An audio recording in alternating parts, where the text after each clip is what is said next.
Assalamualaikum warahmatullahi wabarakatuh. Waalaikumsalam warahmatullahi wabarakatuh.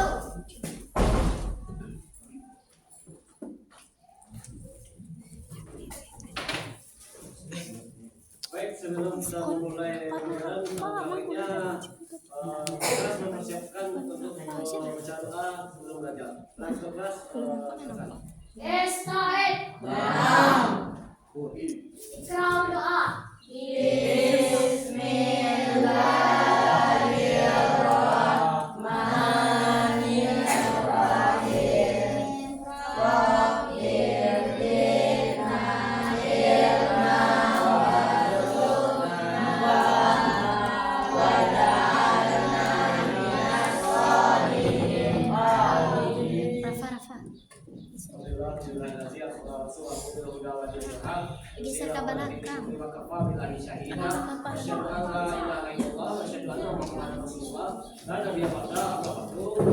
Yang Bapak hormati, yang Bapak sayangi, anak-anak Pak Soma, termasuk dari anak tiga ini yang semoga belajar pada pagi hari ini. Selawat dengan salam yang bersama-sama kita hadiahkan buat yang kita yang Nabi Muhammad SAW. Karena bila telah membawa kita dari alam perbuatan sekarang kepintaran seperti kita rasakan saat ini adanya. Baik, tanpa berpanjang kalimat langsung saja Bapak mengabsen semua. Yang pertama, para laki-laki hadir. Ahmad Aziz hadir. Hadir Pak. Ahmad Syekhu hadir. Pak. Ahmad Nisa hadir. Atahira Putri. Audi Tiarasman hadir. Fadil Adiansyah. Farel Adityo Pratama hadir. Kela Trina Ayu. Kela Putri Zahra. Emma Ikhlas Sidik. Revan. Muhammad Rafa Zikri. Nabil Amedi Agayani. Laila Saskia Putri. Novita Rahayu. Ririn Devrianti. Sedi Putriani Pratama. Saruni Malik. Lagi Osni. Kita akan memasuki pembelajaran. Sebelum kita masuk pembelajaran lagi, alangkah baiknya anak bapak semua perhatikan meja di bawah apakah ada sampah tidak. Kalau ada sampah, ambil terlebih dahulu. Dan nanti bangsa kita tempat sampah. Itu kan jadi perempuan. Baik, bapak semua, kemarin kita mempelajari tentang akhlak mengerjakan akhlak terpuji. Sekarang kita akan mempelajari tentang apa? Pakai Sarawak. Dari akhlak tercela. Oke. Ada. Japri dan Adakah atau apakah itu akhlak tercela? Akhlak yang buruk. Akhlak yang akhlak buruk. tercela. Akhlak yang dibenci Allah. Akhlak yang dibenci oleh Allah. Apa lagi? Akhlak yang Apa?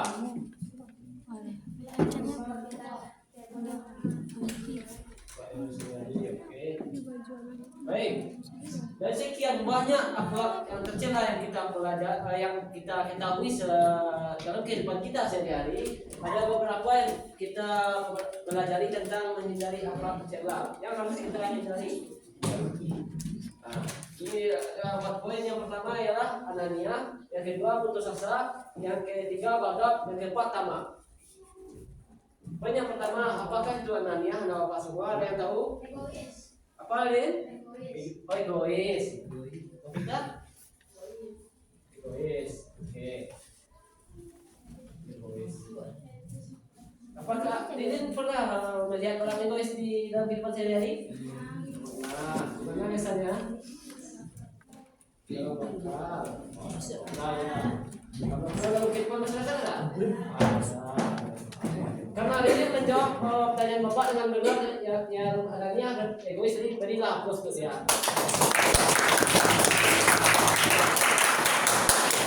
Oke, yang kedua adalah putus asa. Apa itu putus asa? Pada nampak orang tepuk tangan. orang apa? Mudah menyerah. Tepuk tangan untuk Fadel. Ada pernah putus asa Fadel? Kenapa? Mana ciri-ciri Tolak dia. Tahu lupa ya. Ini kalian nih yang dia ini bawaannya cinta mulu. Kalian masih senamnya. Baca. Yang ketiga ya gondok. Gondok marah. Di sini ada marah semua? Apa?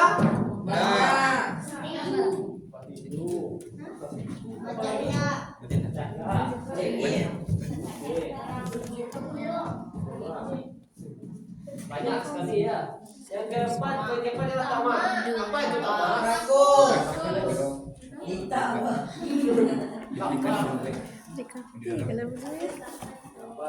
Nah, inilah agak yang tercela yang kita pelajari 4 poin.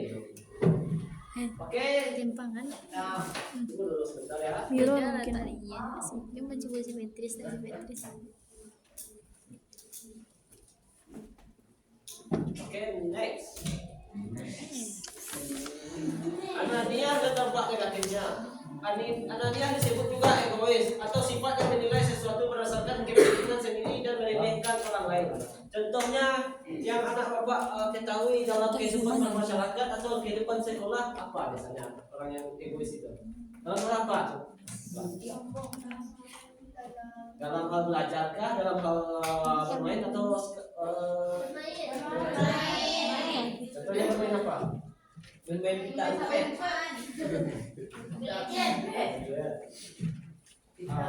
Jadi bapak bertanya ke Senji, misalnya ada orang yang tidak mau menunjukkan kita contekan ujian, apakah itu termasuk egois atau tidak? Egois.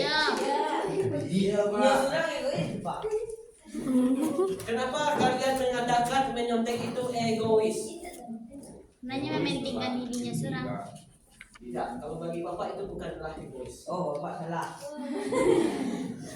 Kalaupun itu termasuk egois, itu dalam hal yang baik, konteks yang baik. Karena ujian itu adalah menguji kita sampai mana kemampuan kita pelajari. Misalnya dalam satu semester gitu kan. Dalam satu semester bagaimana hasil yang kita dapat. Nah, makanya kita harus diuji. Tetapi jika teman tidak mau menunjukkan kita dalam belajar, bukan dalam konteks ujian atau ulangan gitu kan. Dia tidak mau menunjukkan kita cara misalnya rumus matematika. Dia nggak mau, dia sudah belajar sama gurunya, namun dia tidak paham dan dia pun mencoba bertanya kepada temannya. Namun temannya ini tidak mau menunjukkannya. Nah, ini contoh itulah yang termasuk egois. Bapak tidak ingin mendengar anak bapak semua memiliki sifat egois. Di sini ada yang memiliki sifat egois.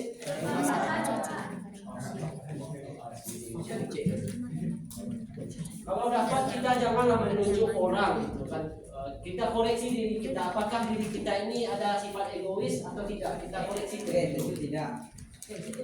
Kalau tidak ada, Saya panggil ya apa pula kita tunjuk. Maka kita harus koreksi diri kita terlebih dahulu. Contohnya dalam hal egois yang lainnya ialah ini istilahnya SMS. Susah melihat orang senang, senang melihat orang susah. Tidak. Contohnya dalam kehidupan bertetangga atau bermasyarakat. Misalnya kita membeli mobil baru, yang tetangga nih, uang korupsi itu. Nah, itu orang yang egois gitu. Orang tidak egois nomor. Ya egois itu kan hampir sama dengan orang yang iri. Itu dia. Iya. Gitu. Ria. Mana pula itu ria, Farhan? Kalau ria itu memamerkan.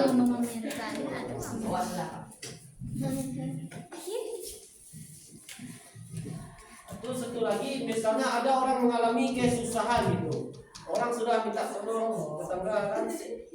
Pak pinjam uangnya Pak, anak saya sakit nih. Ya, sudah dengan raut wajah kesedihan gitu kan. Namun orang tersebut tidak mau meminjamkan uangnya. Merasa bodoh amat lah itu. Orang untuk anaknya ini orangnya bodoh amat. Gitu. Dia tidak mau meminjamkan uangnya, padahal itu tetangganya loh. Bodoh amat ya. Dia nggak mau membantu. Itu termasuk juga sifat anaknya. Wih, carinya mana yang Firman Allah dalam Al-Quran surat Al-Quran ayat 18 yang ini lagi ya? yang artinya, dan janganlah kamu memalingkan mukamu dari manusia karena sombong, dan janganlah kamu berjalan di muka bumi ini dengan angkuh. Sesungguhnya Allah tidak menyukai orang-orang yang sombong lagi membanggakan diri. Nah, ini orang cemas, sangat berbahaya sekali. Orang-orang yang berperilaku anania. Sifat sombong juga dapat, sifat iri dan dengki juga dapat bagi orang anania. Sampai di sini paham? Paham, Pak. Paham. Dampak negatif perilaku anania. Yang pertama ialah menimbulkan kekecewaan orang lain. Setuju dengan hal ini? Misalnya yang Bapak contohkan tadi, orang ini bodoh amat, tidak mau membantu kita. Jadi orang tersebut kecewa sama kita, gitu kan? Menyesal aku minta tolong sama dia aja nggak mau bantu aku. Nah, itu dah kecewa orang itu. Yang kedua ialah merusak hubungan persaudaraan. Apakah itu betul? Ya. Kenapa tidak, Ridin? Kenapa tidak? Betul. Oh, salah dengar, Pak. Maksudnya di sini adalah merusak hubungan persaudaraan. Misalnya ini, kita itu bodoh amat, egois lah kita sama terhadap saudara kita.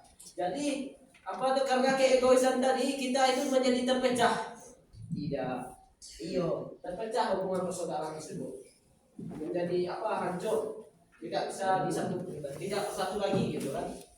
Yang ketiga ialah memutus hubungan silaturahim. Nah, poin ini yang bersama dengan hubungan persaudaraan. Yang keempat ialah dikucilkan. Apakah kalian setuju dengan hal ini? Kenapa tidak? Anania itu kan orang bersifat egois. Dampak negatifnya salah satunya dikucilkan. Kenapa kamu bilang tidak? Karena bisa menyebabkan perpecahan di keluarga. Yang menyebabkan orang perpecahan tadi apa sebutkan? Orang yang berperilaku anania kan? Kan dia sendiri yang membuat kayak gitu kan? Nah, jadi dia itu jadinya dikucilkan. Kalau Bapak perhatikan dalam kehidupan bermasyarakat ataupun dalam kehidupan bersekolah, biasanya orang yang berperilaku anania ini dikucilkan karena keegoisannya, karena dia merasa dirinya itu hebat, di atas segala-galanya. Makanya dia dikucilkan. Sampai sini paham? Pak. Yang kelima ialah kaku dalam pergaulan. Setuju dengan hal ini? Apa, Pak? Dampak negatif dari anania salah satunya kaku dalam pergaulan. Betul. Contohnya begini, orang yang anania ini kan biasanya bodoh amat gitu. Ketika dia ingin meminta bantuan atau mengharapkan sesuatu, dia menjadi gak kaku. Nah, apa tuh gak grogi dia lagi. Misalnya dia mau minta bantuan orang anania, kan biasanya merasa sombong, merasa hebat, merasa bisa segala-galanya. Nah, balik kata agar silaturahmi kita tidak putus. Jangan putus. Itulah kira-kira orang-orang yang kaku. Yang keenam ialah menimbulkan kebencian. Setuju dengan ini? Bapak ulangi sekali lagi, dalam kehidupan bermasyarakat dan kehidupan sekolah, orang anania ini selalu dibenci karena keegoisannya.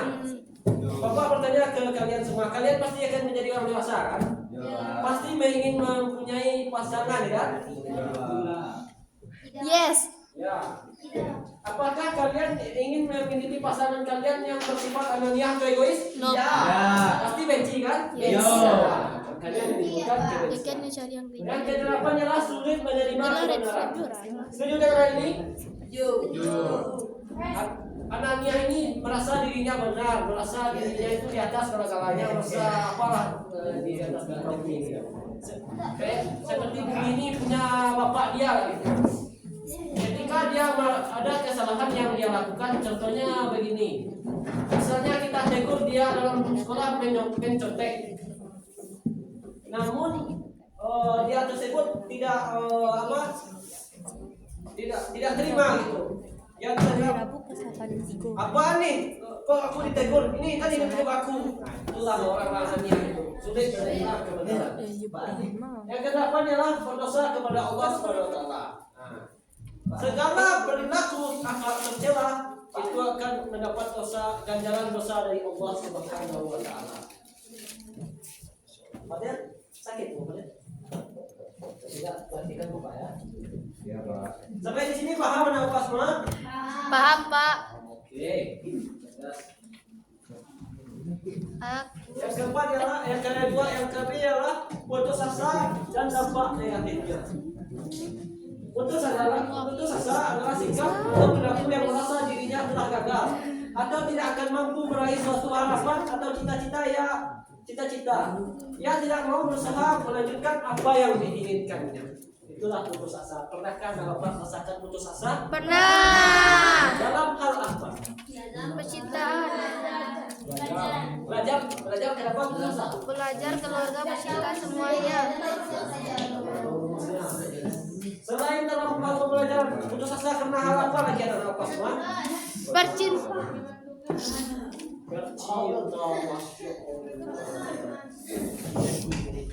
Dengan siapa kalian putus asa nih? Lawa. Jangan. Itu just kidding, cuma canda aja. Just kidding.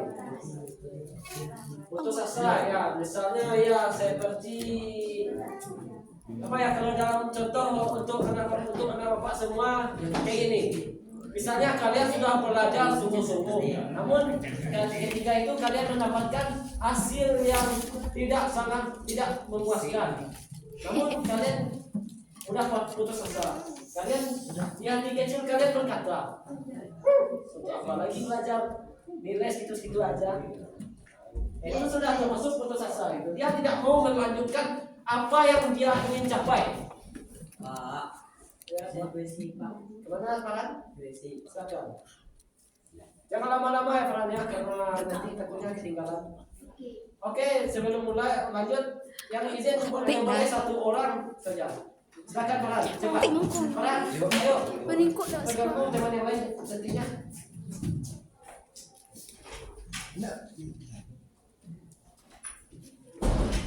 Oke, sampai mana tadi yang diinginkan ya? Orang putus asa itu apa tuh, berhenti berharap pasti banyak. Padahal pun kenapa kamu belakang dulu tadi? Sakit. Itulah orang-orang yang putus asa itu tidak mau melanjutkan apa yang dia inginkan untuk selama ini. Firman Allah dalam Quran surat Yusuf ayat 87 yang berbunyi, yang artinya ialah, dan janganlah kamu berputus asa dari rahmat Allah. Sesungguhnya yang berputus asa dari rahmat Allah hanyalah orang-orang kafir. Itu Allah yang bilang ya, orang yang berputus asa itu sudah termasuk orang kafir.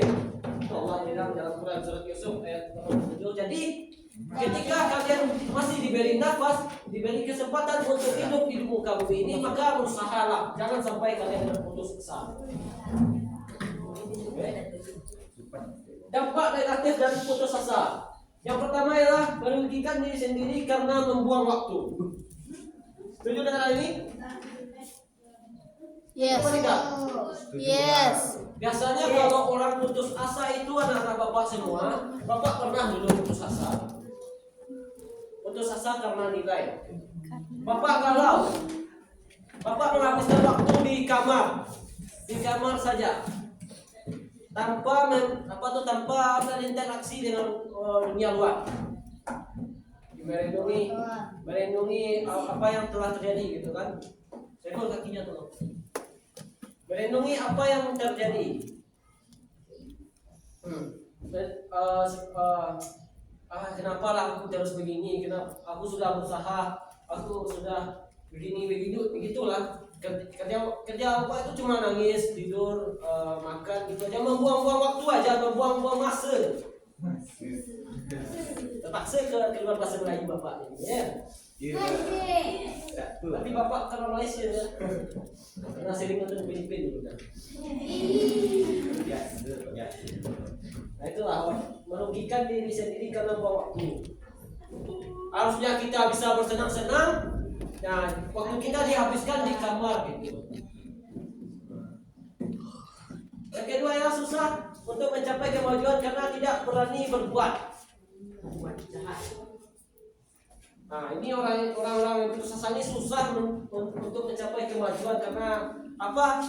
Karena keputusasaannya tadi semua bakat dia yang lain menjadi terpendam. Atau apa tuh? Kemampuan dia yang lain terpendam. Misalnya anak bapak semua nilainya rendah di nilai matematika.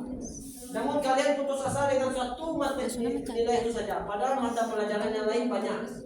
Misalnya pembelajaran IPS, kan IPA, apa lagi itu fisika, kimia, segala macam. Dengan pelajaran yang tadi kita bisa mengembangkan kemampuan bakat dan minat kita tanpa kita putus asa dengan satu tujuan saja. Karena tujuan itu banyak.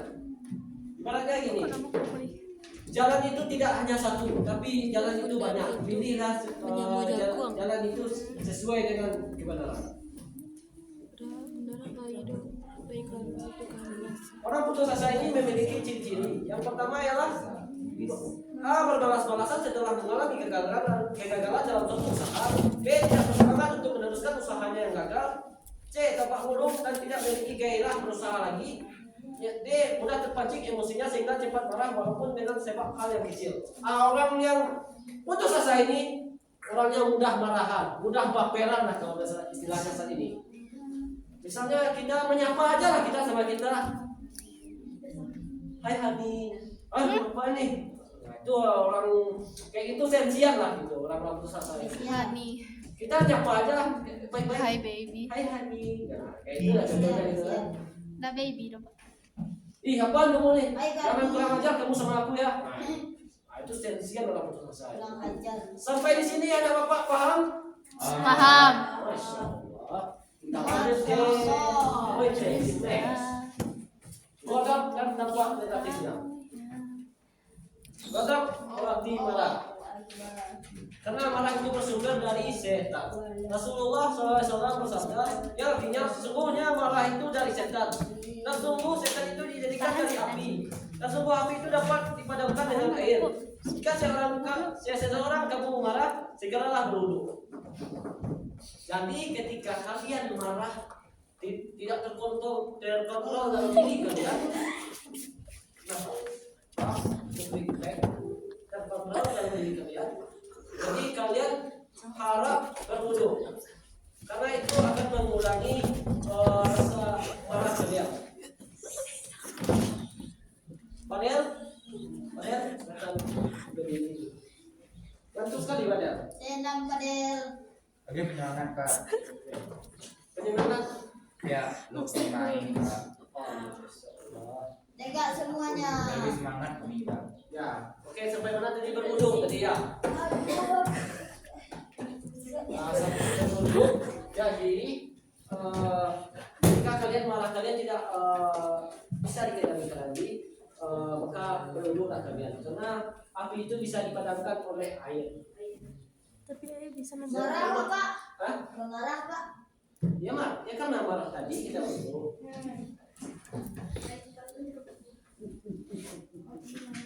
Kemudian firman Allah selanjutnya firman Allah dalam Quran surat Al-Imran ayat 134 yang artinya yaitu orang-orang yang menafkahkan hartanya baik di waktu lapang, boros sempit dan orang-orang yang menahan amarahnya dan memaafkan kesalahan orang-orang yang menyakitinya. Allah menyukai orang-orang yang berbuat kebajikan. Adakah kalian semua memaafkan kesalahan orang? Tidak. Kenapa tidak sih? Dendam, Pak. Dendam. Karena setiap orang melakukan kesalahan tidak semuanya orang bisa menerimanya. Sadana orang beda-beda, Pak. Ya karena apa ya? Karena psikologis orang, keadaan emosi orang itu berbeda-beda. Kadang kepercayaan pun perilakunya juga berbeda. Itu Kepercayaan itu maksudnya dari sama kayak cermin ya kalau berdiri, namun sifatnya mereka itu berbeda. Oke? Tapi alangkah baiknya kalau kita bisa memaafkan kesalahan orang gitu. Jadi kesalahan itu lebih baik karena itu termasuk perbuatan yang terpuji atau perbuatan kebajikan. Allah sangat menyukainya. Maksud kan?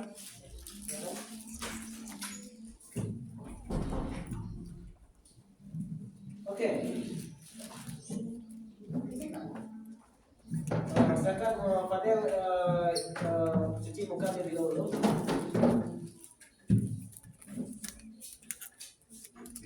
Dampak negatif modal.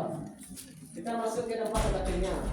Yang pertama ialah tidak dapat berpikir tenang. Apakah anak bapak semua pernah marah bisa berpikir dengan tenang? Pernah. Tidak, Pak. Dengan begitu marah yang besar itu meronta-ronta dia adalah bisa berpikiran dengan tenang? Tidak. Itu bahayanya menghadap ini. Tidak dapat berpikir dengan tenang. Karena apa tuh susah gitu kan? Karena ya marah tadi. Yang kedua adalah tidak dapat menyelesaikan masalah. Biasanya orang yang marah ini hanya menyelesaikan masalah dengan ini. Kekerasan, Pak. Kekerasan. Kalau ada kekerasan nih maka langsung sana marah. Ya kita kalau bisa kita nahan ya kita tahan gitu. Tidak bisa. Bisa. Oh, Stefan, apa?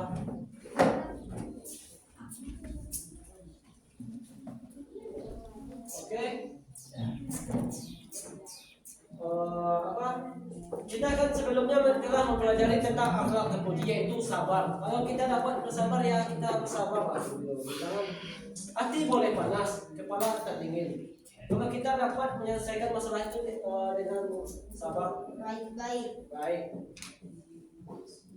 Yang ketiga ialah menimbulkannya datangnya penyakit. Biasanya orang-orang yang suka pemarah, suka emosian, suka baperan kalau bahasa istilahnya, orangnya ini penyakit datang banyak ya dia, seperti hipertensi, tekanan darah tinggi, stroke dan lain sebagainya semacamnya. Biasanya kayak gini, dia meronta-ronta, atau bibir dia itu kencong aja gitu. Apa bahasa Indonesianya kalau kencong itu miring? Sumbing. Miring. Kena stroke, Pak. Kayak ini nah. Itu kalau ditakutkan kalau kita sering marah. Bapak dulu seusia kalian, tapi kalian jangan ditiru yang bapak suka emosian, suka baperan orangnya. Bapak tanpa melihat orang itu besar atau kecil badannya, kalau nggak tiba kaki bapak ke badannya nggak senang nanti bapak. Serius? Kadang-kadang kaki bapak ke tubuh dia nggak senang nanti bapak. Sakit nanti bapak. Namun setelah bapak semakin dewasa, semakin berpikir, wah ini bahaya juga ya kalau sering-sering ini nanti sakit, nanti stroke. Nanti kata yang mau bawa sama bapak nanti kan? Kita harus memikirkan jangka panjangnya untuk kita. Segala sesuatu tersebut kita harus memikirkannya. Yang keempat adalah menimbulkan kekecewaan dan sakit hati orang lain. Misalnya begini, orang sudah menganggap kita baik, namun kita ternyata orangnya suka marah-marah, tidak ketentuan. Jadi orang itu menganggap kita baik, ramah, jadi kecewa. Sudah kecewa, sakit hatinya lagi. Menyesal aku mempercayai dia, ternyata dia orang marah-marah. Tapi kalau marah-marah dia menghasilkan uang nggak apa-apa. Seperti marah-marahnya Rigen gitu, nggak apa-apa tuh. Yang kelima ialah menimbulkan kerugian materi. Biasanya orang marah ini tidak bisa dapat berpikir dengan tenang. Oke, Bapak ulangi sekali lagi. Orang yang marah-marah ini tidak dapat berpikir dengan tenang. Biasanya segala sesuatu itu langsung dia tancap atau gas saja. Misalnya dia membunuh orang, sampai membunuh orang, atau sampai memukuli lah sampai ringan. Yang ringannya itu. Dia memukuli orang dan dia pun harus membayar kerugiannya, seperti membayar denda kepada pihak polisi kalau dia melaporkan. Yang kedua, kita harus mengobati orang yang kita pukul tersebut. Itulah bahaya dari dan dampak negatifnya. Kenapa? Kau banyak permisi, kenapa mau kenal apa lagi? Cepat. Itulah dari gadap dan apa akhirnya. Oke? Next. Next. Next Next, Pak. udah ya. Next. Next, Pak. Tamak kan dapat negatifnya. Tamak berarti rakus. Tamak adalah cinta kepada dunia, harta, terlalu berlebihan tanpa memperhatikan hukum haram yang mengakibatkan adanya dosa besar. Itulah orang-orang yang tamak. merah. Iya lah, Siti. Angin. Dosa besar. Contohnya kalian itu terlampau ambisius. Ambisius kalian tahu apa itu ambisius? Ambisi. Berambisi, terlampau ingin mencari sesuatu itu lebih. Tak obsesi. Obsesi Misalnya jadi. kalau dalam Bangun, dalam bekerja kalian sudah mendapatkan gaji yang besar di atas UMR, namun kalian mencoba untuk korupsi, itu termasuk rakus. Atau kita sebut juga dengan tikus berdasi. Orang-orang kayak gitu harus ditindaklanjuti. Tikus-tikus berdasi, Pak. Kalau dapat, ya kalau bisa, kan dihukum mati. Kalau nggak tobat dia gitu. Tikus-tikus berdasi tersebut. Kalau dalam firman Allah dalam surat Az-Zariyat ayat 56 yang berbunyi yang artinya, dan aku tidak menciptakan jin dan manusia melainkan supaya mereka mengabdi kepadaku. Kalau kayak ini dia bukan mengabdi lagi kepada Tuhannya, namun dia mengabdi kepada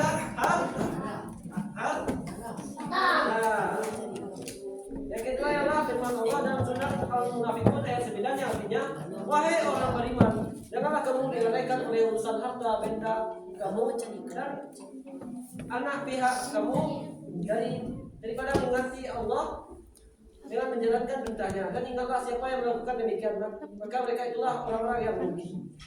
Orang-orang tamak itu termasuk orang yang rugi. Dampak negatifnya kalau orang orang yang tamak itu ialah yang pertama sekali ialah misalnya kalau orang korupsi itu mencari hartanya dengan cara halal atau tidak?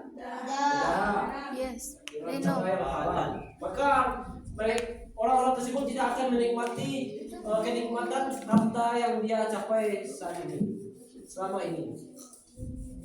Yang kedua ialah kita tidak akan dipercayai orang lagi. Karena kita sudah diamanahkan seseorang gitu kan, sudah dikasih gaji besar, gaji di atas UMR, hidup tenang, rumah dinas, depan mobil, namun kita tidak merasa puas, kita korupsi. Nah, jadi orang tidak akan percaya lagi sama kita.